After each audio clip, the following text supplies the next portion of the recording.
Көктемнің лебін әкелер шабыттың мекені, поэзия майталмандарының үздік туындыларымен танысып, жыр бұлағымен сусындағыңыз келсе, сәуле ғұмыр поэзиялық бағдарламасы әр апта сайын сіздермен бірге.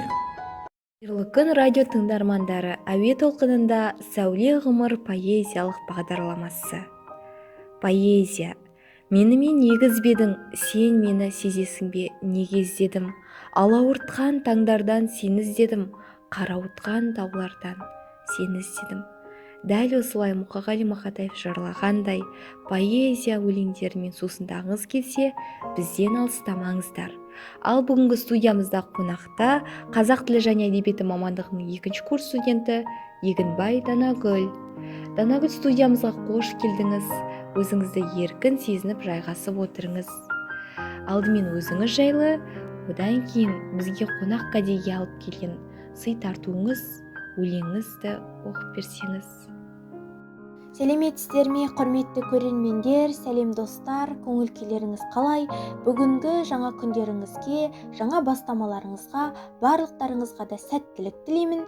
Бүгінгі күнге қойған мақсаттарыңыз, армандарыңыз орындалсын. Бүгін осында келгеніме қатты қуаныштымын, және де 2021 жылымыз, жаңа жылымыз құтты болсын дегім келеді. Жаңа жылда жаңа бастамамен осында келгеніме мен де қатты қуаныштымын. Сіздермен танысқаныма да қуаныштымын.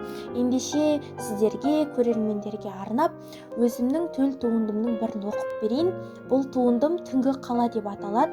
Яғни бұл өлеңді оқыған сәтте кейбіреулеріңіз түсінбей қалуларыңыз да мүмкін, кейбіреулеріңіз бәлкім терең түсінетін де боларсыздар. Бірақ бұл өлең ішкі жан дүниемен араласқан және де түнгі қаламен сырласу өлеңі деп ойлаймын. Түнгі қала. Әміріне бағындырып уақыт жылда, жасырып көкейіне мұң мен сырды, дағы бүгін таң атып кеште батты, қаланың қойнауына түн тығылды.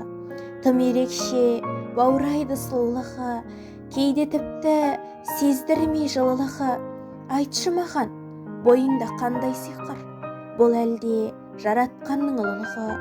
Сездірмейсің, жарқырап жымыңдайсың, тіпті бізден еш нәрсе сұрамайсың. Шаммен ғана көркейген түнгі қала, неге біздей еңкілдеп жыламайсың? Жасансаң да боянып сұлу қыздай, жан дүниең жаураған жетім құстай. Сенің мына хәліңді түсінетін, томсырайып отырсың ешкім жоқтай. Шулы қала, көркемсің, әдемісің, мен үшін құпия сырдың әлемісің. Менің жаным құлазып жатқан кезде, саған қарап жұбанам білемісің? Түнгі қала, сен оны сеземісің? Көп рахмет.